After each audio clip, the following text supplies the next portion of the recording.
Hello guys, I welcome you all to SSCB. आज के इस वीडियो में हम फिर से इकोनॉमिक्स के एक टॉपिक को आगे लेके बढ़ते हैं।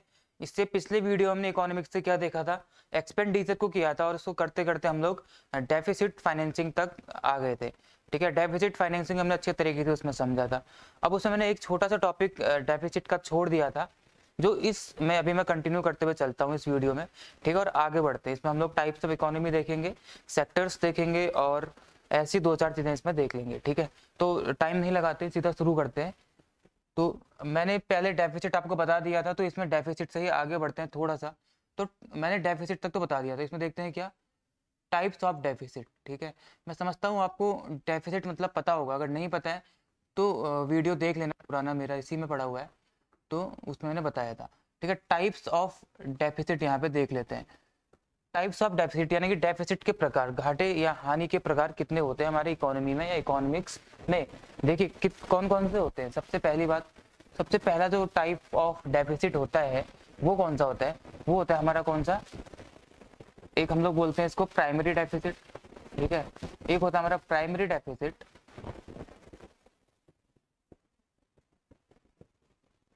एक टाइप ऑफ डेफिसिट होता है प्राइमरी डेफिसिट। एक होता है आपका फिस्कल डेफिसिट, एक होता है आपका क्या, फिस्कल डेफिसिट। और एक होता है, तीन तरीके के डेफिसिट आपको देखने को मिल जाते हैं। और तीसरा वाला जो आपका होता है वो क्या होता है, टोटल डेफिसिट होता है। ठीक है, ये तीन तरीके के डेफिसिट आपको इकोनॉमिक्स में देखने को मिल जाते हैं। डेफिसिट क्या होता है, जैसे हमने बताया था हमारे देश में डेफिसिट बजट आता है, यानी कि हमारे देश में इनकम कम होती है, एक्सपेंडिचर ज्यादा होता है, क्योंकि हम डेवलपमेंट वर्क में वो सब कुछ यूज करते हैं। अब वो जो डेफिसिट हो रहा है यानी कि एक्सपेंडिचर ज्यादा हो रहा है, उस एक्सपेंडिचर को हमने अगर भरपाई करनी है उस डेफिसिट की, तो हमें कहीं ना कहीं से लोन लेना पड़ेगा, अपने एसेट्स को बेचना पड़ेगा, या और भी अन्य तरीके होते हैं। यानी उसकी भरपाई करने के लिए क्या होती है, उसकी फाइनेंसिंग करी जाती है। इसी को बोलते हैं डेफिसिट फाइनेंसिंग। अब ये डेफिसिट के टाइप्स है, सबसे पहले प्राइमरी डेफिसिट, फिर फिस्कल डेफिसिट और उसके बाद टोटल डेफिसिट। ये तीन तरीके के आपको डेफिसिट देखने को मिल रहे। शुरू करूंगा टोटल डेफिसिट से, फिर फिस्कल में आएंगे, फिर प्राइमरी में जाएंगे। ठीक है, टोटल डेफिसिट क्या होता है, देखिए टोटल डेफिसिट क्या है, टोटल से मालूम चल रहा है आपको क्या, टोटल मतलब सब कुछ, मतलब टोटल मतलब पूरा होता है। और ये डेफिसिट की बात करें, डेफिसिट कैसे निकलता है ये सोच लो। जैसे मान लो आपकी इनकम होती है 5 रुपए और आप खर्च करते हो 10 रुपए। इनकम आपकी 5 रुपए है और आपने एक्सपेंडिचर किया है 10 रुपए का, तो आपका डेफिसिट कैसे निकलेगा, 10 में से 5 को माइनस करोगे तो कितना आएगा, 5। ये आपको क्या आ जाएगा, डेफिसिट आ जाएगा। इतना घाटा लगा आपको, यानी कि एक्सपेंडिचर में से इनकम को माइनस करना पड़ता है। तो ऐसे यहाँ करेंगे, एक्सपेंडिचर में से आप इनकम को क्या करेंगे, माइनस करेंगे। अगर आपने एक्सपेंडिचर में से इनकम को माइनस किया तो आपका डेफिसिट निकल के आ गया। लेकिन हम टोटल डेफिसिट की बात करें तो टोटल के लिए क्या हो जाएगा, आपको टोटल डेफिसिट माइनस करना पड़ेगा, सॉरी टोटल एक्सपेंडिचर में से टोटल इनकम को आपको माइनस करना पड़ेगा। जब आप ऐसा करेंगे तो आपका टोटल डेफिसिट निकल के आ जाएगा। अब टोटल एक्सपेंडिचर का क्या मतलब है, टोटल एक्सपेंडिचर मतलब मैंने आपको बताया था इनकम और एक्सपेंडिचर दोनों में ही, कि एक्सपेंडिचर भी दो तरीके का होता है, एक रेवेन्यू होता है और एक कैपिटल होता है। तो इन दोनों का सम कर दो, रेवेन्यू इनकम और कैपिटल, सॉरी रेवेन्यू एक्सपेंडिचर और कैपिटल एक्सपेंडिचर का sum is called total expenditure. And revenue income plus capital income, इन दोनों का sum is called total income. तो इन दोनों का सम कर दो, रेवेन्यू और कैपिटल दोनों का, तो total expenditure, revenue capital income का सम कर दोगे तो टोटल इनकम हो जाएगा। और टोटल एक्सपेंडिचर में से टोटल इनकम माइनस कर दोगे तो क्या निकल के आ जाएगा, आपका टोटल डेफिसिट निकल के आ जाएगा। आई होप आपको ये चीज समझ आई होगी, टोटल डेफिसिट में कोई प्रॉब्लम नहीं रही होगी। ठीक है, अब हम बढ़ते हैं ऊपर फिस्कल डेफिसिट में। यहाँ पे बता देता हूँ आपको, फिस्कल डेफिसिट में क्या होगा, इसमें आप एक्सपेंडिचर, डेफिसिट है तो एक्सपेंडिचर में से इनकम माइनस करना पड़ेगा, पहली बात तो ये समझना है। एक्सपेंडिचर में से आप इनकम क्या करोगे, माइनस करोगे। लेकिन यहाँ पे थोड़ा सा अंतर हो जाता है, टोटल तो हम एक्सपेंडिचर तो हम टोटल लेते हैं, यानी कि टोटल एक्सपेंडिचर में से ही माइनस किया जाएगा, यानी कि रेवेन्यू प्लस कैपिटल में से ही माइनस किया जाएगा। लेकिन यहाँ पे जो इनकम होती है, इनकम यहाँ पे टोटल नहीं ली जाती है। ठीक है, ये याद रखना, फिस्कल डेफिसिट में इनकम को टोटल इनकम नहीं ली जाती, इसमें से एक इनकम हटा देते हैं। कौन सी इनकम इसमें से हटाई जाती है, जैसे अगर आपने कभी बोरो किया है कहीं एक्सटर्नल सोर्सेज से, ठीक है, borrowing, borrowing from external sources इसमें नहीं लिया जाता है। ठीक है, बोरोइंग फ्रॉम एक्सटर्नल सोर्सेज, मैं समझता हूँ आपको ये समझ आ ही रहा होगा। ठीक है, ये है एक्सटर्नल। तो बोरोइंग फ्रॉम एक्सटर्नल सोर्सेज इसमें नहीं लिया जाता है, इस वाले किसमें, फिस्कल डेफिसिट निकालते टाइम टोटल एक्सपेंडिचर में से इनकम माइनस करते हैं, लेकिन इस इनकम में आपकी बोरोइंग फ्रॉम एक्सटर्नल सोर्सेज नहीं होती है। बोरोइंग फ्रॉम एक्सटर्नल सोर्सेज मतलब क्या हो गया, इनकम है, लेकिन कौन सी इनकम हो जाएगी, जरा याद करके बताओ, हमने अच्छे से पढ़ा है, जब आप कहीं बाहर से लोन लेते हो तो आपके ऊपर बर्डन आ जाता है उस लोन को पे करने का। तो अगर आप ऐसी इनकम जो आपके ऊपर उसको पे करने का बर्डन डाल रही है भविष्य में, उसको हम बोलते हैं कैपिटल इनकम, ठीक है। यानी कि टोटल एक्सपेंडिचर में से केवल और केवल रेवेन्यू इनकम माइनस होती है यहाँ पे हम लोग कैपिटल इनकम को इसमें नहीं लेते हैं, समझ रहे हो। फिस्कल डेफिसिट में टोटल एक्सपेंडिचर लिया जाएगा, यानी कि रेवेन्यू प्लस कैपिटल एक्सपेंडिचर तो लिया जाएगा, लेकिन इनकम यहाँ पे टोटल नहीं ली जाएगी। इनकम में से आप केवल और केवल रेवेन्यू इनकम को लोगे, कैपिटल इनकम को इसमें नहीं लिया जाता है, ठीक है। सेकंड वाले में है ये, सेकंड वाले में इसको आप नहीं लेंगे, सेकंड मतलब फिस्कल डेफिसिट में। आई होप आप इसको समझ रहे होगे, ठीक है। Total expenditure revenue plus capital, उसमें से इनकम आपको केवल और केवल रेवेन्यू लेनी है, कैपिटल नहीं लेनी है। बोरोइंग फ्रॉम अदर सोर्सेज या एक्सटर्नल सोर्सेज आपको नहीं लेना है। उसके बाद आते हैं प्राइमरी डेफिसिट में, ठीक है। ये आपको समझ आ रहा है, मैं समझता हूँ, ठीक है। प्राइमरी डेफिसिट में क्या करते हैं, तो और भी सिंपल है। देखिए आपने सेकंड फिस्कल डेफिसिट निकाल लिया, जब आप फिस्कल डेफिसिट निकाल लेते हैं, यहाँ पे मैं एफडी लिख देता हूँ, जब आपने फिस्कल डेफिसिट निकाल दिया तो अब आपको इसमें से एक और चीज माइनस करनी है। क्या, देखो हम जितने भी लोन लेते जा रहे हैं ना, उन लोन को माइनस कर देना है। जैसे हमने एक लोन यहाँ पे लिया था तो हमने यहाँ पे उसको नहीं लिया, तो ऐसे ही अब इसके लिए क्या करेंगे, अगर हमने कहीं बाहर मतलब किसी और देश से लोन लिया हुआ था तो अब हमें उसको चुकाना पड़ेगा। चुकाने के लिए क्या देना पड़ेगा, हमें इंटरेस्ट उसमें देना पड़ेगा, इंटरेस्ट यानी कि ब्याज उसमें देना पड़ेगा, ठीक, समझ आ रहा है। अगर आपको कभी आपने लोन लिया था तो उसको चुकाने के लिए आपको क्या देना पड़ेगा, उसमें ब्याज भी देना पड़ेगा। तो प्राइमरी डेफिसिट निकालने के लिए क्या करना पड़ता है, जैसे आपका फिस्कल डेफिसिट यहाँ से निकल के आ गया, अब इस जो फिस्कल डेफिसिट आपका निकल के आया है, इसमें से आप इस इंटरेस्ट को भी माइनस कर दो, वो इंटरेस्ट जो आपको चुकाना है, यानी कि एफडी में से आपको इंटरेस्ट को भी क्या करना पड़ेगा, माइनस करना पड़ेगा, ठीक है। समझ रहे हैं इस बात को। आपको इसके लिए क्या करना है, प्राइमरी डेफिसिट के लिए क्या करना है, फिस्कल डेफिसिट में से जो आपका फिस्कल डेफिसिट निकल के आया है इस तरीके से, इसमें से आपको अब उस पैसे को भी माइनस करना है जो आपका इंटरेस्ट के तौर पे लग रहा है इसके ऊपर। आपने कभी ना कभी बोरो किया होगा, तो उस बोरो करने के ऊपर आप क्या करोगे, एक उसको लोन जब आप वापस करोगे तो इंटरेस्ट दोगे, तो उस इंटरेस्ट को भी हटा दो इसमें से, एफडी में से यानी कि फिस्कल डेफिसिट में से ये इंटरेस्ट हटा दोगे तो आपका प्राइमरी डेफिसिट निकल के आ जाता है। ये तीन तरीके के आपके डेफिसिट होते हैं, प्राइमरी, फिस्कल और टोटल। टोटल आपको बताया, टोटल एक्सपेंडिचर में से टोटल इनकम माइनस करनी पड़ती है। फिस्कल डेफिसिट में टोटल एक्सपेंडिचर होता है लेकिन इनकम केवल और केवल रेवेन्यू ली जाती है। और प्राइमरी डेफिसिट में क्या होता है, जो फिस्कल डेफिसिट है इसमें से आपको इस इनकम के ऊपर, यानी कि जो आपने यहाँ पे हटा दी थी ऑलरेडी, कैपिटल इनकम के ऊपर जो आपको इंटरेस्ट लग रहा है इसको भी माइनस करना पड़ता है, ठीक है। एफडी यानी कि फिस्कल डेफिसिट क्या होना चाहिए, करंट ईयर का होना चाहिए, यानी कि जिस साल आप बात कर रहे हो उस साल का होना चाहिए करंट ईयर का फिस्कल डेफिसिट। और इंटरेस्ट तो ऑब्वियसली प्रीवियस ईयर का ही होगा, प्रीवियस ईयर में जो आपने लोन ले रखा है उसके ऊपर जो आपको इंटरेस्ट पड़ रहा है उसको माइनस करना है। यानी कि अगर मान लो इस साल का प्राइमरी डेफिसिट आप निकाल रहे हो, तो इस साल के प्राइमरी डेफिसिट को निकालने के लिए इस साल के फिस्कल डेफिसिट में से आपको पिछले साल के जो इंटरेस्ट हैं उन सबको माइनस करना पड़ेगा, जो यहाँ से निकल के आएगा वो आपको कहलाएगा प्राइमरी डेफिसिट। आई होप आपको ये डेफिसिट समझ में आया होगा। अब हम आगे बढ़ते हैं, ठीक है। डेफिसिट अगर समझ में ये नहीं आया अभी तो एक बार फिर से देखो इसको, आप समझ जाओगे, ठीक है। आगे बढ़ते हैं, देखिए अब नई चीज शुरू करते हैं कुछ। आपका डेफिसिट सब खत्म हो चुका है, अब नया क्या शुरू करेंगे इसमें। अब देखते हैं टाइप्स ऑफ इकोनॉमी को, ठीक है। इकोनॉमी के टाइप्स देखते हैं कितने तरीके की होती है, पूरे वर्ल्ड की बात चल रही है यहाँ पे, दुनिया में कितने तरीके की इकोनॉमी आपको देखने को मिल जाएगी। देखिए टाइप्स ऑफ इकोनॉमी देखते हैं कितने तरीके की इकोनॉमी आपको देखने को मिल जाती है। देखिए टाइप्स ऑफ इकोनॉमी तीन तरीके की होती है। कौन कौन से तरीके की होती है, अगर हम तीन तरीके की बात करें तो सबसे पहले जो होती है वो आपकी सोशलिस्ट, सबसे पहले इकोनॉमी कौन सी जाएगी, सोशलिस्ट इकोनॉमी हो जाएगी। उसके बाद जो दूसरी तरीके की होती है वो आपकी कैपिटलिस्ट हो जाती है। दूसरी जो इकोनॉमी होती है वो कैपिटलिस्ट होती है, और तीसरी जो इकोनॉमी होती है वो आपकी इन दोनों का मिक्सचर होती है, यानी कि मिक्स्ड इकोनॉमी होती है। आपको ये चीज देख लेनी है, ठीक है। तीन तरीके की इकोनॉमी आपको देखने को मिल जाएगी, पहली सोशलिस्ट, दूसरी कैपिटलिस्ट, तीसरी मिक्स्ड। सोशलिस्ट को बोलते हैं समाजवादी अर्थव्यवस्था, इसको बोलते हैं पूंजीवादी अर्थव्यवस्था, और ये हो जाती है आपकी मिश्रित अर्थव्यवस्था। पूरी दुनिया में आपको जितनी भी कंट्रीज हैं यही तीन तरीके की वहाँ पे इकोनॉमीज आपको देखने को मिलेगी।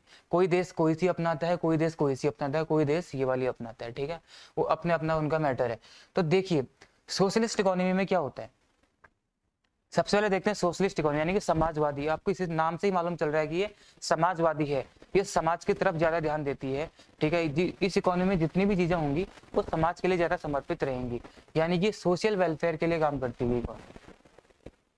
ये इकोनॉमी क्या करती है, सोशल वेलफेयर के लिए काम करेगी, यानी समाज के भलाई के लिए इकोनॉमी काम करती है सोशलिस्ट, यानी कि लोगों के बारे में सोचती है कि वहाँ के लोग कैसे जिएंगे, उनको क्या सुविधाएं दी जाएंगी, उन चीज़ों के बारे में जो इकोनॉमी सोचती है वो सोशलिस्ट इकोनॉमी कहलाती है।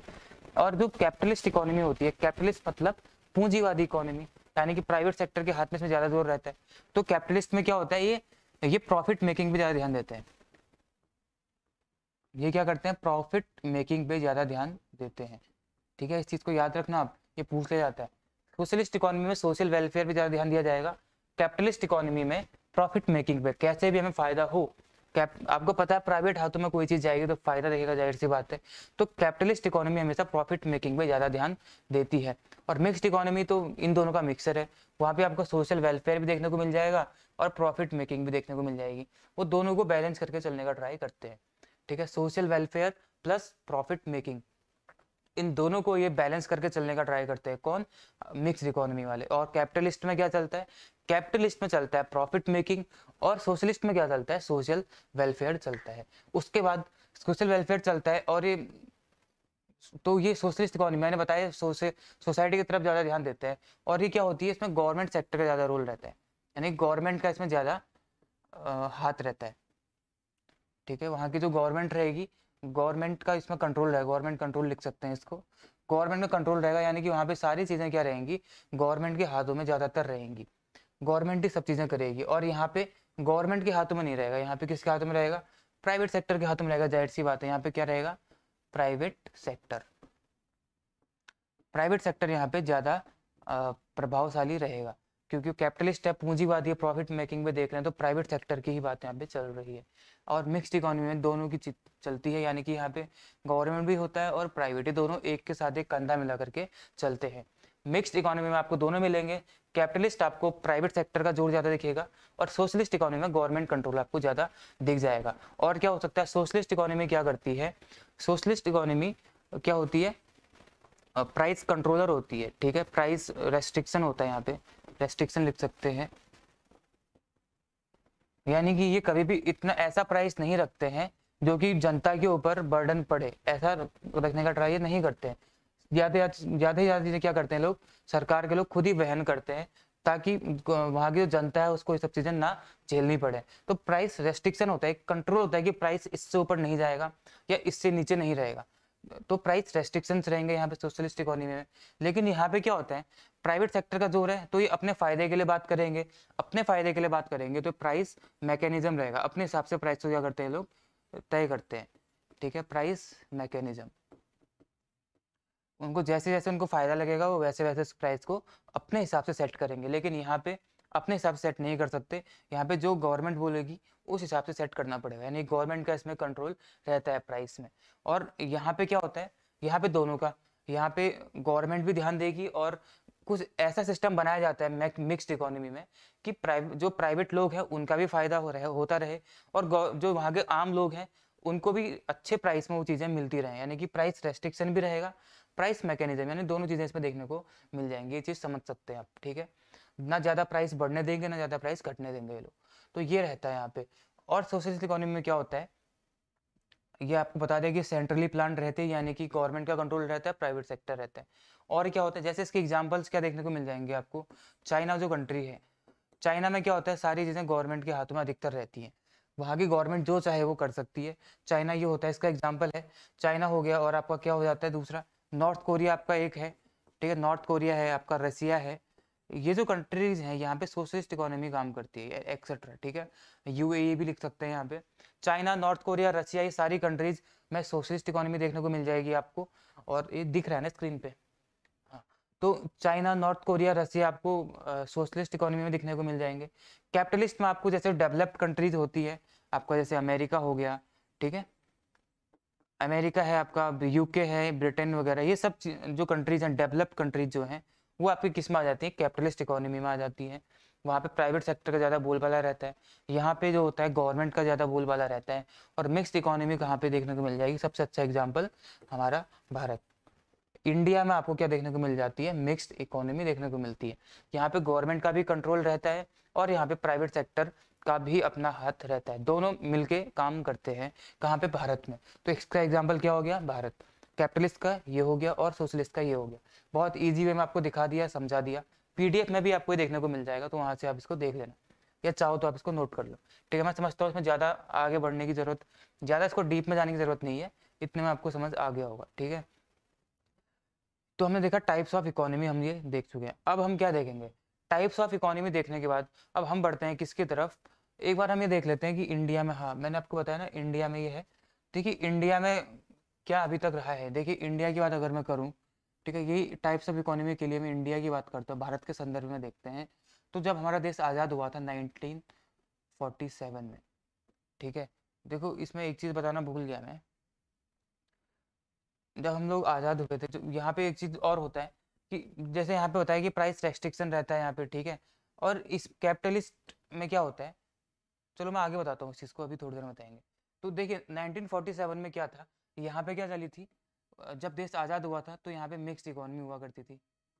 कैसी इकोनॉमी होती थी यहाँ पे, मिक्स्ड इकोनॉमी हुआ करती थी। फिर आपको पता होगा ये चीज़ 1969 में क्या हुआ था। 1969 में हमारा पहली बार बैंकों का नेशनलाइजेशन, राष्ट्रीयकरण किया गया था 1969 में। ठीक है, तो जब यहाँ पे राष्ट्रीयकरण किया गया, इसका मतलब क्या है कि गवर्नमेंट ने अपने हाथों में लिया उन बैंक्स को। जब गवर्नमेंट ने उन सारी 14 बैंक्स का, 14 बैंक्स का नेशनली राष्ट्रीयकरण किया गया था, तो जब उन बैंक्स का राष्ट्रीयकरण किया गया था 1969 में, इसका मतलब गवर्नमेंट ने उनको अपने हाथों में लिया था, यहाँ से वो अपने कंट्रोल में ले आई थी। यानी कि यहाँ से क्या चली गई थी, हमारी सोशलिस्ट इकोनॉमी शुरू हो गई थी। कब तक चली थी ये हुई थी हमारी 1991 तक। तो भारत में सोशलिस्ट इकोनॉमी कब से कब तक हुई थी 1969 से 1991 तक। यहाँ पे क्या हो गया 1969 में, बैंक्स का नेशनलाइजेशन हुआ था, ठीक है, 14 बैंक्स का राष्ट्रीयकरण यहाँ पे किया गया था। तो नेशनलाइजेशन मतलब क्या हो गया, गवर्नमेंट ने अपने हाथों में लिया उसको, अपने हाथों में लिया मतलब गवर्नमेंट अपने हाथों से उसको कंट्रोल कर रही थी। इसका मतलब ये सोशलिस्ट इकोनॉमी में चले गया था। 1991 में क्या हुआ था, 1991 में आपको याद होगा तो एलपीजी पॉलिसी लाई गई थी। एलपीजी पॉलिसी क्या है, ये लिक्विफाइड पेट्रोलियम गैस नहीं है। एलपीजी पॉलिसी है क्या, लिबरलाइजेशन, प्राइवेटाइजेशन और ग्लोबलाइजेशन। लिबरलाइजेशन, प्राइवेटाइजेशन और ग्लोबलाइजेशन। प्राइवेटाइजेशन मतलब इसको आप धीरे धीरे किसकी तरफ लेके गए, हम लोग प्राइवेट सेक्टर की तरफ लेके चले गए। और 1991 के बाद ऑनवर्ड्स, यानी कि अभी तक हमारी क्या चल रही है, सोशलिस्ट भी चल रही है और प्राइवेट सेक्टर में भी लेके चले गए थोड़ा थोड़ा। तो हमारी क्या चल रही है, अभी मिक्स्ड इकोनॉमी चल रही है फिर से। ठीक है, मिक्स्ड इकोनॉमी ही हमारी चल रही है। तो हम लोग क्या बोलेंगे, 1947 में जब हमारा देश आज़ाद हुआ था, उस टाइम पे जो हमारी इकोनॉमी हुआ करती थी, वो कौन सी हुआ करती थी, मिक्स्ड। उसके बाद 1969 में 14 बैंक्स का नेशनलाइजेशन किया गया, तो उस समय पे क्या हो गया था, उसके बाद सोशलिस्ट इकोनॉमी बन गई थी हमारी। उसके बाद क्या हुआ 1991 में, 1991 में आपकी एलपीजी पॉलिसी लाई गई थी। एलपीजी पॉलिसी लाने के बाद हम लोग मिक्स्ड इकोनॉमी की तरफ बढ़ चुके थे। ठीक है, आपको ये चीज़ें समझ में आ रही होंगी, ऐसा मैं उम्मीद करता हूँ। देखो उसके बाद मैं आपको एक चीज़ बता रहा था, यहाँ पे जो मिक्स्ड इकोनॉमी है, इसको हम लोग क्या बोलते हैं, नेहरूवियन इकोनॉमी बोला जाता है। ठीक है, नेहरू जी के नाम पे नेहरूवियन इकोनॉमी इसको बोलते हैं, मिक्स्ड इकोनॉमी को। तो यहाँ पे लिख देते हैं। तो जो ये वाली इकोनॉमी क्या है, नेहरूवियन इकोनॉमी भी कहलाती है, आप इसको नोट कर लेना, नेहरूवियन इकोनॉमी कहलाती है। इसको हम लोग क्या बोलते हैं, लेजर फेयर। आपने एक वर्ड सुना होगा, लेजर फेयर बोला जाता है, ये फ्रेंच वर्ड है, laissez, FAIRE, laissez faire. Capitalist economy को लेजर फेयर इकोनॉमी बोला जाता है। लेजर फेयर एक फ्रेंच वर्ड है, इसका मतलब क्या होता है कि लेट इट बी, जैसा चल रहा है चलते रहने दो, इनको कोई किसी चीज़ से मतलब नहीं है। तो कैपिटलिस्ट में क्या होता है, लेजर फेयर इकोनॉमी इसको बोलते हैं। और ये आपकी सेंट्रली प्लान्ड है, तो हमें पता ही है। ठीक है, लेजर फेयर मतलब जैसा चल रहा है चलते रहने दो। ठीक है, तो हम लोग ने इसके बाद क्या देखा था, ये देखा 1947 में इंडिया की ये वाली इकोनॉमी रही थी। अब हम लोग क्या देखेंगे, उसके बाद हम लोग एक बार देख लेते हैं कि सेक्टर्स को देख लेते हैं कि सेक्टर्स कौन कौन से होते हैं। ठीक है, उसके बाद हम लोग फॉरेन ट्रेड को देखेंगे और फिर हम लोग आगे बढ़ेंगे। जल्दी जल्दी करते हैं, टाइम नहीं लगाते हैं। ठीक है, सेक्टर्स देख लेते हैं, सेक्टर्स को डीप में नहीं समझेंगे, इसको ऊपर से देख लेते हैं। सेक्टर्स तीन तरीके के होते हैं, प्राइमरी होगा, सेकेंडरी होगा और टर्सरी होगा। तीन तरीके के सेक्टर्स आपको देखने को मिल जाते हैं। ठीक है, प्राइमरी सेक्टर में क्या क्या चीज़ें आती हैं, जैसे आपका एग्रीकल्चर हो गया, कृषि। प्राइमरी मतलब जहाँ से चीज़ों की शुरुआत हो रही है, एग्रीकल्चर खेती, खेती से पहले कुछ नहीं है, खेती से ही चीज़ें शुरू हो रही हैं। तो ये हो गया, जैसे फिशिंग हो गया आपका, फिशिंग से पहले कुछ नहीं है, फिशिंग से ही चीज़ों की शुरुआत हो रही है। ठीक है, इस फिशिंग से रिलेटेड जितनी भी चीज़ें आपको देखने को मिलेंगी, शुरुआत कहाँ से हो रही होगी, वो फिशिंग से हो रही होगी। तो एग्रीकल्चर हो गया, फिशिंग हो गया, ये सब चीज़ें किस में आ जाती हैं आपकी, डेयरी हो गया। ठीक है, डेयरी वगैरह, ये सब चीज़ें कहाँ आ जाती हैं आपकी, प्राइमरी सेक्टर में आ जाती हैं, क्योंकि यहाँ से चीज़ें शुरू होती हैं। सेकेंडरी में क्या आ जाएगा आपका, अब इनसे जो प्रोडक्ट बनते हैं, जैसे एग्रीकल्चर से आपको कोई अनाज मिल जाता है या कुछ मिल जाता है, तो यहाँ पे क्या होता है, प्रोडक्ट्स वगैरह आने शुरू हो जाते हैं। जो आपके प्रोडक्ट्स वगैरह दिख जाते हैं, अनाज हो गया, फिशिंग से आपको मछली मिल रही है। ठीक है, मछली के बाद डेयरी से आपको दूध, दही, ये सब चीज़ें देखने को मिल जाती हैं। तो प्रोडक्ट हो गए, तो प्रोडक्ट कहाँ पे आते हैं, सेकेंडरी में आते हैं, सेकेंडरी सेक्टर में आते हैं इस प्रोडक्ट वाली चीज़ें। प्राइमरी में आती है जहाँ से चीज़ें शुरू हो रही हैं। और टर्सरी में क्या आता है, टर्सरी में अब प्रोडक्ट आपके पास है, तो अब आप इसको बेचोगे, है ना, तो सेल करोगे इसकी। तो सेल किस में आ जाएगा आपका, टर्सरी। इतनी चीज़ें तो होती हैं। ठीक है, सप्लाई में क्या चीज़ें होती हैं, एक तो वहाँ कहाँ से शुरू किया गया था, बीच में क्या हुआ, उसके बाद लास्ट स्टेज क्या है। तो आप इसकी सेल करोगे तो किस में आ जाएगा, टर्सरी में आ जाएगा। सेल करोगे, आप अपनी सर्विस दोगे, गवर्नमेंट सेक्टर में आप सर्विस देते हो, तो सर्विस भी किस में आ जाती है, गवर्नमेंट सेक्टर में या प्राइवेट सेक्टर में, कहीं भी अपनी सर्विस दोगे, जॉब करोगे, तो वो भी टर्सरी में रखा जाता है। तो ये तीन तरीके के सेक्टर्स होते हैं, प्राइमरी, सेकेंडरी, टर्सरी। और ये सब कुछ इसमें होता है, इसमें ज़्यादा डीप जाने की जरूरत नहीं है। अब हम क्या देखते हैं, फॉरेन ट्रेड बताता हूँ आपको। ठीक है, इंपॉर्टेंट चीज़ है फॉरेन ट्रेड, उसके बाद एक और टॉपिक बताऊंगा, फिर इस वीडियो को खत्म करेंगे। ठीक है, फॉरेन ट्रेड से आपको क्या समझ आ रहा है, फॉरेन ट्रेड मतलब दूसरे देशों के साथ जो हमारा व्यापार होता है। ठीक है, फॉरेन ट्रेड यानी कि दूसरे देशों के साथ जो व्यापार किया जाता है उसको बोलते हैं फॉरेन ट्रेड। ये तो इतनी सी बात है समझने की, लेकिन फॉरेन ट्रेड किया कैसे जाए, मतलब जैसे मान लो मैंने अमेरिका से कुछ खरीदना है, तो मैं उसको अपने यहाँ की करेंसी यानी कि रुपए तो नहीं दूंगा उसको, या फिर अमेरिका को कुछ खरीदना है हमें, या फिर किसी और देश को कुछ खरीदना है, जैसे मान लो नॉर्थ कोरिया को कुछ, भले वो खरीदेगा नहीं, जाहिर सी बात है। एग्जाम्पल के लिए मान लो नॉर्थ कोरिया कुछ खरीदना चाहता है इंडिया से, तो क्या इंडिया उसकी करेंसी को एक्सेप्ट करेगा, नहीं करेगा, ना ही वो हमारी करेंसी को एक्सेप्ट करेगा। तो फॉरेन ट्रेड होती कैसे है, तो इसके लिए कुछ ऐसी करेंसी बनाई गई है जो यूनिवर्सली एक्सेप्टेड होती है, यानी कि वो करेंसीज जो सर हर कंट्री क्या कर सकती है, एक्सेप्ट कर सकती है, उसके माध्यम से क्या किया जाता है, फॉरेन ट्रेड यानी कि देशों के साथ व्यापार किया जाता है। इसके लिए क्या क्या बनाया गया, सबसे पहले आपको पता होगा कि क्या होता है, हर देश का अपना फॉरेक्स रिजर्व होता है। फॉरेक्स रिजर्व मतलब फॉरेन एक्सचेंज रिजर्व। इसके माध्यम से वो क्या करते हैं, व्यापार करते हैं। कोई देश मेरे से कुछ खरीद रहा है, तो मैं फॉरेक्स रिजर्व के माध्यम से उसको खरीद सकता हूँ। ठीक है, फॉरेक्स अपना रुपया नहीं दूंगा, मेरे पास जो भी फॉरेक्स रिजर्व होंगे मेरे, उनके माध्यम से वो चीज़ खरीद लूंगा। और एक और चीज़ होती है, इसको हम लोग बोलते हैं SDR। SDR, इसके माध्यम से भी हम चीज़ें खरीद सकते हैं। अब SDR क्या होता है, इसको पहले समझते हैं। देखो SDR क्या होता है, इसको हम बोलते हैं स्पेशल ड्रॉइंग राइट्स। इसको क्या बोला जाता है, स्पेशल या स्पेशल ड्राइंग राइट्स। ये इंपॉर्टेंट चीज़ है, इसको देख लेना, स्पेशल ड्राइंग राइट्स, ये होता है SDR। तो SDR क्या होता है, ये एक तरीके से आप मान लो यूनिवर्सल करेंसी ही है। ठीक है, इसके माध्यम से हम चीज़ें खरीदते हैं किसी और देश से। स्पेशल ड्राइंग राइट्स क्या होता है, जो बास्केट करेंसीज हैं, बास्केट करेंसीज जिनको हम बोलते हैं, वो होती हैं SDR, यानी कि क्या SDR यानी कि स्पेशल ड्राइंग राइट्स क्या होती हैं, बास्केट करेंसीज होती हैं। अब बास्केट करेंसीज क्या है, बास्केट करेंसीज दुनिया में 5 ऐसी करेंसीज है जिनको हम लोग बास्केट करेंसीज बोलते हैं। कौन कौन सी, सबसे पहले डॉलर, यूनिवर्सली एक्सेप्टेड है डॉलर, आपको पता है। उसके बाद आपका पाउंड, पाउंड भी एक स्ट्रॉन्ग करेंसी है, यूनिवर्सली एक्सेप्टेड है। यूरो, और यूरो के बाद आपका एक येन, और आपका चाइना की एक करेंसी और है, कौन सी है वो, रेनमैन भी। ठीक है, ये 5 करेंसीज ऐसी हैं जो स्ट्रॉन्ग है, यूनिवर्सली एक्सेप्टेड है, ये ट्रस्टेबल है। तो इन 5 करेंसीज को किस में रखा गया है, बास्केट करेंसीज में रखा गया है। यही 5 करेंसीज जो क्या होती हैं, वो SDR होती हैं। मतलब ये कैसे होती है, अब 5 करेंसीज एक चीज कैसे हो सकती है, इन सबका एक एवरेज निकाला जाता है, इन सबका क्या निकाला जाता है, एक एवरेज निकाला जाता है। और जो एवरेज वैल्यू होती है, वही एवरेज वैल्यू कहलाती है SDR, यानी कि स्पेशल ड्राइंग राइट्स। ठीक है, इन पांचों को मिला करके पूरे दुनिया में जो भी इनकी वैल्यू इस समय पे चल रही है, उसका एक एवरेज निकाला जाएगा, और वो एवरेज निकाल के SDR बनाया जाएगा। ठीक है, वर्तमान में अभी की बात में अगर करूँ, तो अगर मैं 1 रुपये की बात करूँ, 1 रुपया कितने SDR के बराबर है, वो 104 0.343 आई थिंक यही है। 104 रुपये तो है ही, 0.343 में मुझे थोड़ा डाउट है, आप देख लेना। तो इतने एस के बराबर है, यानी कि अगर आप 1 रुपया दोगे तो आपको 104.343 SDR देखने को मिल जाएंगे, या इतने आपको मिल जाएंगे, ठीक है। तो ये 1 रुपये के बराबर क्या हो गया, इतना SDR। ये डॉलर नहीं है, ये पाउंड भी नहीं है, इन सब का क्या है, ये एक वेटेड एवरेज है, ठीक है। इसके माध्यम से भी आप क्या कर सकते हो, किसी भी देश से, ये हर देश के लिए होता है, ठीक है। तो किसी भी देश से आप क्या कर सकते हो, खरीद सकते हो कोई भी चीज़। तो SDR कंट्रोल किसके द्वारा किया जाता है, ये किया जाता है IMF के द्वारा, ठीक है। इसके रेट्स कौन तय करेगा, IMF रेट इसके तय करेगा। फॉरेक्स रिजर्व क्या होता है, फॉरेक्स रिजर्व मतलब हमारे देश में क्या क्या, जैसे फॉरेन करेंसी आ जाएगी, जैसे इंडिया की बात करते हैं तो फॉरेन करेंसी कितनी है हमारे देश में, एक वो चीज़ ऐड करते हैं इसमें, एक SDR भी इसमें ऐड कर लिया जाता है, ठीक है। SDR हो गया, हमारे गोल्ड रिजर्व्स को ऐड कर लिया जाता है, ये फॉरेक्स रिजर्व में आ जाते हैं, गोल्ड रिजर्व्स। और IMF में हमारे कितने डिपॉजिट्स हैं, ठीक है, deposits to IMF, deposits to IMF, ये चारों चीज़ें किस में आ जाती हैं, हमारी फॉरेक्स रिजर्व में आ जाती है, किसी भी देश की, मतलब किसी भी देश।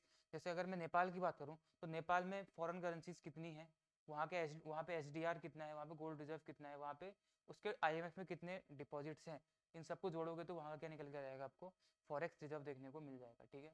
SDR कौन वो करता है, IMF कंट्रोल करता है।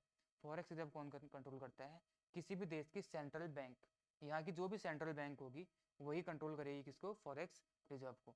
सेंट्रल बैंक इंडिया की कौन सी है, RBI। तो इंडिया में कौन करती है, RBI करती है। और किसी और देश की जो भी सेंट्रल बैंक रहेगी वो वहाँ के फॉरेक्स रिजर्व को कंट्रोल करेगी। तो इन दो माध्यम से हम क्या करते हैं, फॉरेन ट्रेड करते हैं। आपको समझ आ रहा है, एक SDR के माध्यम से करते हैं और एक फॉरेक्स रिजर्व के माध्यम से हम लोग कर सकते हैं। अपनी करेंसी में नहीं करते हैं क्योंकि वो हार्ड करेंसी नहीं है। अब हार्ड करेंसी का क्या मतलब है, हमारी जो करेंसीज हैं वो हार्ड करेंसी नहीं है। एक होती है हार्ड करेंसी और एक होती है सॉफ्ट करेंसी, ठीक है। थोड़ा जल्दी जल्दी बढ़ते हैं, बहुत ज़्यादा डीप में नहीं जाएंगे इसमें। हार्ड करेंसी क्या होती है, हार्ड करेंसी वो करेंसीज होती हैं जो ट्रस्टेबल होती हैं। जैसे हमारे भारत का रुपया है, ये एक हार्ड करेंसी नहीं है, कभी भी गिर सकता है, इसको यूनिवर्सली एक्सेप्ट नहीं किया गया है। और जो हार्ड करेंसीज होती हैं क्या होती है, यूनिवर्सली एक्सेप्टेड होती हैं, ठीक है। यूनिवर्सली क्या रहेंगी, ये एक्सेप्टेड रहेंगी। इसका ठीक उल्टा क्या हो जाएगा, ये हो जाएगा, इसका ठीक ऑपोजिट हो जाएगा। ये क्या रहेंगी, यूनिवर्सली एक्सेप्टेड नहीं रहेंगी और ये ट्रस्टेबल भी नहीं रहती है, समझ रहे हो। सॉफ्ट में क्या आ जाएगा, जैसे हमारा रुपया हो गया या किसी भी देश की करेंसी हुई, रुपया पैसा जो हमारा अपना है वो इसमें आ जाएगा। और यहाँ क्या आ जाएगा आपका हार्ड करेंसीज में, जैसे डॉलर, यूरो, रेनमिनबी, येन, पाउंड, ये सब चीज़ें यहाँ पे आ जाएंगी क्योंकि ये ट्रस्टेबल है, ये ज़्यादा मजबूत है। हमारी वाली करेंसीज क्या है, सॉफ्ट है। तो ये होता है हार्ड करेंसी और सॉफ्ट करेंसी, आपको समझ आ रहा है, ठीक है। तो सॉफ्ट करेंसीज में कभी भी इंटरनेशनल मार्केट में व्यापार नहीं किया जाता है, हार्ड करेंसीज में किया जा सकता है, ठीक है। आपको ये चीज़ें मैंने बता दी। अब आगे बढ़ते हैं इसमें, हार्ड करेंसी सॉफ्ट करेंसी बताने के बाद अब हम आगे बढ़ते हैं। आगे हम क्या देखेंगे, क्या क्या देख लिया हमने, हार्ड करेंसी सॉफ्ट करेंसी हो गया आपका, फॉरेन ट्रेड हो गया और सेक्टर्स हो गए, और उसके बाद आपका क्या निकल के आ गया ये देखिए। अब आपको मैं आखिरी चीज़ बताता हूँ आज की, इसके बाद हम आज के लेक्चर को ख़त्म करेंगे, फिर हम आगे बढ़ेंगे। देखिए आखिरी चीज़ क्या बताता हूँ, और यही चीज़ समझने की है, ठीक है, इसलिए मैं इसको वीडियो के लास्ट में बता रहा हूँ। जो इसके लास्ट तक पहुँचेगा वीडियो के, वो इस चीज़ को पाएगा, जो नहीं पहुँचेगा वो नहीं पाएगा। देखो लास्ट में क्या चीज़ बता रहा हूँ, आपने एक वर्ड सुना होगा डेप्रिसिएशन, मैं लिख देता हूँ, ठीक है, क्योंकि करेंसी की बात चल रही है तो करेंसी की बात से मेरे को ये चीज़ें याद आ रही है। आपको बताता हूँ डेप्रिसिएशन, सबको पता होगा, आपकी इंग्लिश अगर मजबूत है, अगर आपको इंग्लिश में आपका हाथ सही है, तो डेप्रिसिएशन मतलब क्या होता है, घटना किसी भी चीज़ का, ठीक। एक वर्ड होता है डेप्रिसिएशन इकोनॉमिक्स में ही और इंग्लिश में भी, एक होता है डीवैल्यूएशन, करेंसी के संदर्भ में पढ़ेंगे इसको, डीवैल्यूएशन, ठीक है। दो चीज़ें होती हैं, एक होता है डेप्रिसिएशन, एक होता है डिवैल्यूएशन, दोनों का मतलब घटना ही होता है, ठीक है, दोनों का मतलब कम होना होता है। लेकिन इकोनॉमिक्स में भी हम पढ़ेंगे तो दोनों का मतलब क्या है, घटना है। तो इन दोनों में अंतर क्या है इकोनॉमिक्स में, देखा तो इन दोनों में क्या बहुत इंपॉर्टेंट चीज़ है, ठीक है, इसको आप जरूर देखना, जो यहाँ तक पहुँचेगा वही देख सकता है इसको। डेप्रिसिएशन मतलब भी घटना होता है, डिवैल्यूएशन मतलब भी घटना होता है, लेकिन इन दोनों में अंतर क्या है, देखिए अंतर क्या होता है। डेप्रिसिएशन मतलब भी घटना, इकोनॉमिक्स के संदर्भ में देखते हैं तो करेंसी की वैल्यू घट रही है, ठीक है, इसमें भी क्या होगी, करेंसी मतलब CV मतलब समझ जाना, CV मतलब होता है करेंसी वैल्यू, ये क्या होगी, घटेगी। और यहाँ पे भी जो CV होगी वो क्या होगी, घटेगी। लेकिन उसका दोनों में अंतर क्या है फिर, डेप्रिसिएशन जब भी होगा ये ऑटोमेटिकली होगा, यानी कि ये अपने आप मार्केट में क्या डिमांड चल रही है, मार्केट या इंटरनेशनल मार्केट में क्या डिमांड है, क्या सप्लाई है, उसके आधार पे ऑटोमेटिकली होगा, इसमें हमारा कंट्रोल नहीं है। डिमांड एंड सप्लाई के आधार पे अपने आप करेंसी की वैल्यू घटेगी बढ़ेगी। लेकिन डीवैल्यूएशन में क्या होता है, ये ऑटोमेटिकली नहीं होता है, ये गवर्नमेंट जानबूझ से करती है। ठीक है, गवर्नमेंट डीवैल्यूएशन जानबूझ से करती है। अभी अगर आपको पता होगा, अभी लगभग 9-10 महीने पहले, 10-11 महीने पहले चाइना पे बार बार आरोप लग रहा था अमेरिका के द्वारा, और अच्छी अच्छी कंट्रीज लगा रही थी कि चाइना जानबूझ के अपनी कंट्री की जो करेंसी है उसको डिवैल्यूएट कर रहा है। ठीक है, बार बार एक के बाद एक अपने नए नए रेट्स निकालता है वो, और अपने रेट्स को निकालने के बाद क्या करता है, अपनी करेंसी की वैल्यू को डिवैल्यूएट कर रहा है, यानी कि अपने यहाँ पे डिवैल्यूएशन लेके आ रहा है। क्यों लेके आ रहा है वो डिवैल्यूएशन, वहाँ पे उस चीज़ को समझते हैं। ठीक है, अभी देख बताऊंगा आपको मैं। तो डिवैल्यूएशन मतलब क्या होता है, घटना, लेकिन गवर्नमेंट घटाएगी इसको जानबूझ करके। यहाँ पे जानबूझ के नहीं होता है, डेप्रिसिएशन में ऑटोमेटिकली घट जाएगा। तो याद रखना, जब भी करेंसी की वैल्यू ऑटोमेटिकली घट रही है तो that is not devaluation, that is depreciation. But if the value of currency is decreasing according to government, तो वो क्या हो जाएगा, आपका डीवैल्यूएशन हो जाएगा। ठीक है, इस चीज़ को समझना है। तो अब देखो इसमें ऐसा किया क्यों जाता है, यहाँ तो चलो समझ आ रहा है कि अपने आप घट और बढ़ रही है, तो यहाँ पे डीवैल्यूएशन क्यों किया जा रहा है, क्यों चाइना के ऊपर आरोप लग रहे थे तो लोग परेशान हो रहे थे कि अपनी वैल्यू को घटा बढ़ा रहा है, बार बार घटा रहा है, ऐसा क्यों कर रहा था वो। तो देखते हैं। देखिए, करेंसी में अगर कोई चीज़ घटेगी बढ़ेगी, करेंसी के रेट में कोई चीज़ डिफरेंस आएगा, इसका फर्क कहाँ पड़ेगा, इंपोर्ट और एक्सपोर्ट पे, क्योंकि करेंसी से हम चीज़ें खरीदते हैं या बेचते हैं, तो इंपोर्ट और एक्सपोर्ट पे ही इसका फर्क पड़ता है। ठीक है, इंपोर्ट और एक्सपोर्ट पे फर्क पड़ता है किस चीज़ का, इस चीज़ का नहीं, मतलब दोनों का ही पड़ता है फर्क तो। ठीक है, इंपोर्ट और एक्सपोर्ट का। करेंसी की वैल्यू घटने से इंपोर्ट एक्सपोर्ट पे फर्क पड़ता है, तो करेंसी की वैल्यू घटने पे क्या फर्क पड़ेगा इसको देख लेते हैं। जैसे मान लो हम इंडिया के संदर्भ में बात करते हैं, इंडिया के संदर्भ में बात करें तो $1 की वैल्यू आज मान लो 70 रुपीज़ है। ठीक है, मान लो $1 की वैल्यू कितनी है, 70 रुपीज़ है। अब हम बोलेंगे डेप्रिसिएशन हो गया, सॉरी, या डिवैल्यूएशन, कोई भी चीज़ मान लो, करेंसी की वैल्यू घट गई। ठीक है, सिंपल वर्ड बोलता हूँ, करेंसी की वैल्यू घट गई। करेंसी की वैल्यू घटने का क्या मतलब है, पहले आपको $1 के लिए 70 रुपये देने पड़ते थे, अब $1 के लिए कितने देने पड़ेंगे, 60 रुपये। ऐसा नहीं होगा, करेंसी की वैल्यू घटने का मतलब 70 से 60 होना नहीं है, बल्कि 70 से बढ़ जाएगा वो, 80 रुपये, मान लो 80 रुपये हो गई। तो ये है करेंसी के घटने का मतलब। पहले आपको $1 के लिए 70 रुपये देने पड़ते थे, अब आपको $1 के लिए 80 रुपये देने पड़ रहे हैं, यानी कि 70 रुपये की अब वो औकात नहीं रही, इसीलिए आपको 80 रुपये देने पड़ रहे हैं। इसका मतलब करेंसी की वैल्यू आपको क्या हो चुकी है, डाउन हो चुकी है। ये होता है करेंसी के वैल्यू घटने का मतलब, $1 के लिए 70 थे, अब $1 के लिए आपके कितने हो गए, 80 रुपये हो गए। ये होता है करेंसी की वैल्यू घटना। इससे क्या फर्क पड़ेगा, देखो आप खुद को सोचो, यहाँ चलेगा इंडिया के संदर्भ में देखते हैं। आप क्या करोगे, 70 से 80 रुपये हो गया, जैसे 70 से 80 रुपये हुआ तो आप क्या करोगे, आप कहोगे कि यार अब अभी मेरे को पहले 70 रुपये मिल रहे थे किसी चीज़ के लिए, अब मेरे को 80 रुपये मिल रहे हैं। तो क्या करोगे, आप अपने चीज़ों को बेचना शुरू कर दोगे, आप कहोगे यार अभी जल्दी जल्दी बेच लेता हूँ, क्योंकि मेरे को 70 के बदले कितने मिल रहे हैं, अब 80 रुपये मिल रहे हैं। अगर आप कोई चीज़ बेचोगे, मान लो आप इंडिया से पाकिस्तान में कोई चीज़ बेच रहे हो, तो आप बोलोगे यार मेरे को अभी ज़्यादा रुपये मिल रहे हैं, पहले 70 था अब 80 मिल रहा है, तो मैं इसको बेचता हूँ, यानी कि आपका ध्यान इंपोर्ट में ज़्यादा चले जाएगा। समझ रहे हैं, वहाँ पे इम्पोर्ट्स ज़्यादा होना शुरू हो जाएगा। क्यों, क्योंकि हमारे मन में क्या आएगा कि 70 के बदले 80 हो गया है, यानी कि पहले केवल 70 मिल रहे थे, अब मेरे को 80 मिल रहा है। हो सकता है भविष्य में फिर से ये 70 रुपये पे आ जाए $1। तो इससे बढ़िया मैं अभी सब सारी चीज़ें क्या कर देता हूँ, बेच देता हूँ। तो 70 के बदले 80 रुपये पाने के चक्कर में क्या करेगा, अपनी सारी वस्तुओं को बेचना शुरू करेगा। तो जैसे जैसे वो बेचना शुरू करेगा तो इम्पोर्ट्स क्या हो जाएंगे, इम्पोर्ट्स नहीं, एक्सपोर्ट्स। ठीक है, एक्सपोर्ट्स क्या हो जाएंगे, बढ़ जाएंगे। जब वो अपनी चीज़ों को बेचना शुरू करेगा तो क्या हो जाएंगे, एक्सपोर्ट्स बढ़ जाएंगे, और इम्पोर्ट्स क्या होने लगेंगे, घटने लगेंगे, क्योंकि हम खरीदेंगे कम, बेचेंगे ज़्यादा। हमें मालूम है कि 70 के बदले कितने रुपए मिल रहे हैं, 80 रुपये मिल रहे हैं। 70 से 80 मिल रहे हैं तो हम क्या करेंगे, चीज़ों को बेचना शुरू कर देंगे ताकि हमें ज़्यादा रुपये मिलना शुरू हो जाए। तो एक्सपोर्ट क्या होने लगेगा, बढ़ने लगेगा हमारा, और यहाँ इम्पोर्ट क्या हो जाएंगे, कम हो जाएंगे, इसके सामने ऑटोमेटिकली कम हो जाएंगे। ठीक है, अब हम आगे देखते हैं एक और चीज़ इसमें।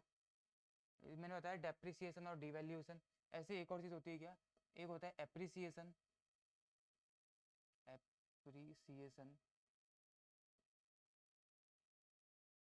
और एप्रिसिएशन होता है, और इसके लिए एक और वर्ड होता है, मैं इसको दिमाग में नहीं आ रहा है, अभी बताता हूँ आपको। ठीक है, एप्रिसिएशन और एक और चीज़ होती है, तो इसमें क्या होता है, इसका मतलब क्या होता है, किसी चीज़ के रेट का बढ़ना, यानी करेंसी की वैल्यू जब आपकी बढ़ रही होगी तो उसको हम क्या बोलेंगे, एप्रिसिएशन बोलेंगे। ठीक है, आपको ये चीज़ समझ आ रही होगी। और वहां पे जो दूसरी वाली चीज है उस चीज के लिए भी क्या होगा, करेंसी की वैल्यू आपकी क्या हो रही होगी, बढ़ रही होगी। एप्रिसिएशन मतलब होता है वृद्धि होना। तो करेंसी की वैल्यू क्या हो रही होगी, यहाँ पे बढ़ रही होगी, और यहाँ पे भी करेंसी की वैल्यू क्या हो रही होगी, आपकी बढ़ रही होगी। अब जैसे आपका डेप्रिसिएशन में था, डेप्रिसिएशन में क्या हो रहा था कि करेंसी की वैल्यू घट रही थी आपकी, लेकिन वो कैसे घट रही थी, करेंसी की वैल्यू ऑटोमेटिकली घट रही थी डेप्रिसिएशन में, और डिवैल्यूएशन में आप करेंसी की वैल्यू को घटा रहे थे। लेकिन ऐसे ही यहाँ पे भी होगा, एप्रिसिएशन में भी आपकी करेंसी की वैल्यू घटेगी, लेकिन जो एप्रिसिएशन की वैल्यू घटेगी ना, वो कैसे घटेगी, सॉरी बढ़ेगी। वो तो बढ़ेगी, कैसे बढ़ेगी, आपकी अपने आप बढ़ जाएगी, यहाँ पे डिमांड एंड सप्लाई के आधार पर बढ़ेगी, DNS लिख देता हूँ, ऑटोमेटिकली बढ़ जाएगी। लेकिन जो यहाँ पे बढ़ेगी वो कैसे बढ़ेगी, गवर्नमेंट के हिसाब से बढ़ेगी। यहाँ पे गवर्नमेंट बढ़ाएगी, यहाँ पे ऑटोमेटिकली बढ़ जाएगी। एप्रिसिएशन होता है और दूसरा रिवैल्यूएशन होता है, ठीक है, रिवैल्यूएशन। एप्रिसिएशन बढ़ेगी लेकिन अपने आप बढ़ जाएगी, और रिवैल्यूएशन भी बढ़ेगी लेकिन गवर्नमेंट बढ़ाएगी। क्यों बढ़ाएगी, क्यों घटाएगी, इसको देख लेते हैं क्या होता है इससे, घटाने बढ़ाने से। हमें फिर से पता है कि करेंसी की वैल्यू में घटना बढ़ना हो रहा है, तो फर्क कहाँ पड़ेगा, इंपोर्ट और एक्सपोर्ट्स में पड़ेगा। अब देखो इंपोर्ट्स और एक्सपोर्ट्स में पड़ेगा। देखो मान लो अभी आपका $1 जो है वो 70 रुपये का है। अब जैसे ही आपकी करेंसी की वैल्यू बढ़ेगी, करेंसी की वैल्यू बढ़ गई, इसका मतलब क्या हो जाएगा, मान लो $1 कितने का हो गया, 60 रुपये का हो गया। ये आपकी करेंसी की वैल्यू बढ़ गई, क्योंकि पहले 70 का मिल रहा था, अब 60 का मिल रहा है, यानी कि आपकी वैल्यू बढ़ रही है। अब जैसे ही 70 वाली 60 में मिलेगी, तो आप खुद ही सोचो आप क्या करोगे। आप कहोगे कि यार पहले मेरे को 70 मिल रहे थे, अब मेरे को 60 मिल रहे हैं, तो अभी मैं नहीं बेचता हूँ इसको। अभी बेचने से फायदा नहीं, क्योंकि मेरे को कम मिल रहा है। भविष्य में जब रेट दोबारा से इतने हो जाएंगे, तब मैं बेचूंगा। अगर आप बेचोगे ही नहीं, तो क्या हो जाएगा, एक्सपोर्ट अपने आप ही क्या हो जाएगा, कम हो जाएगा। एक्सपोर्ट क्या होने शुरू हो जाएंगे, कम होने शुरू हो जाएंगे। अब जैसे आपके एक्सपोर्ट गिरने शुरू हो जाएंगे, आपके क्या हो जाएंगे, इम्पोर्ट्स क्या हो जाएंगे, बढ़ जाएंगे। समझ रहे हो इस चीज़ को, आई होप इस चीज़ को समझ रहे होगे। 70 रुपये का था, अब 60 हो गया, तो दिमाग में क्या आता है आदमी के कि यार 70 के बदले 60 हो रहा है, तो मेरे को कम रुपए मिल रहे हैं। अब कम मिल रहा है तो अभी बेचने से फायदा नहीं है, अभी नहीं बेचूंगा। अगर आप बेचोगे ही नहीं तो एक्सपोर्ट ही नहीं होगा, ठीक है, तो एक्सपोर्ट्स क्या हो जाएंगे, कम हो जाएंगे। जैसे एक्सपोर्ट कम होंगे तो ऑटोमेटिकली इम्पोर्ट्स क्या होने लगेंगे, बढ़ने लगेंगे, ठीक है। इम्पोर्ट्स अपने आप बढ़ जाएंगे, एक्सपोर्ट्स आपके कम होने शुरू हो जाएंगे। क्यों, क्योंकि आपकी CB यानी करेंसी की वैल्यू क्या हो गई है, बढ़ गई है। और सेम इसका उल्टा यहाँ पे था, डेप्रिसिएशन में क्या होता है, ऐसा होता है, और डिवैल्यूएशन सॉरी एप्रिसिएशन में क्या होता है, ये होता है, यहाँ पे ई होगा, ठीक है, एप्रिसिएशन। समझ रहे हैं। तो देखिए आज की वीडियो हमने क्या क्या देखा, यहाँ से देख लेते हैं। सबसे पहले टाइप्स ऑफ, पहले डेफिसिट देखा जो बचा हुआ था, उसके बाद टाइप्स ऑफ इकोनॉमी हमने देखी, फिर हमने देखा कि इंडिया में क्या है इकोनॉमी, उसके बाद हम सेक्टर्स में आए थे। सेक्टर्स के बाद फॉरेन ट्रेड देखी, उसमें SDR और फॉरेक्स रिजर्व जिन माध्यम से हम फॉरेन ट्रेड करते हैं वो देखा। उसके बाद हार्ड एंड सॉफ्ट करेंसीज देखी। उसके बाद depreciation devaluation, this is most important, आप इसको जरूर देखना, ठीक है। ये चीज़ अगर समझ में नहीं आई होगी तो बताना मेरे को, फिर से समझा दूंगा और अच्छे तरीके से। ये था एप्रिसिएशन रीवैल्यूएशन, ठीक है। ये चीज़ जरूर समझनी है आपको, ये चीज़ें, ठीक है। इन दोनों में आपको ये चीज़ समझ नहीं आती है, समझना है इसको, ठीक है। आप, उम्मीद करता हूँ आपको ये चीज़ें समझ में आई होंगी। फिर मिलेंगे आपसे नेक्स्ट वीडियो में, इसी के आगे बढ़ेंगे, ठीक है। हमने अभी खत्म किया है कहाँ पे, एप्रिसिएशन में खत्म किया है, अब हम इसके आगे बढ़ेंगे। देखो इकोनॉमिक्स थोड़ा सा ही बचा हुआ है, बहुत ज़्यादा नहीं है। उसके बाद हम लोग क्या शुरू करेंगे, बैंकिंग भी शुरू कर देंगे इसमें, इकोनॉमिक्स का एक पार्ट है बैंकिंग। बहुत डीप में नहीं जाएंगे, छोटा छोटा हम लोग इसमें शुरू करेंगे। तो ऐसे ही इंटरेस्टिंग लेक्चर्स के साथ हम फिर से मिलेंगे। तब तक आपने तैयारी जारी रखिए, तब तक जय हिंद, जय Bharat, and thank you all.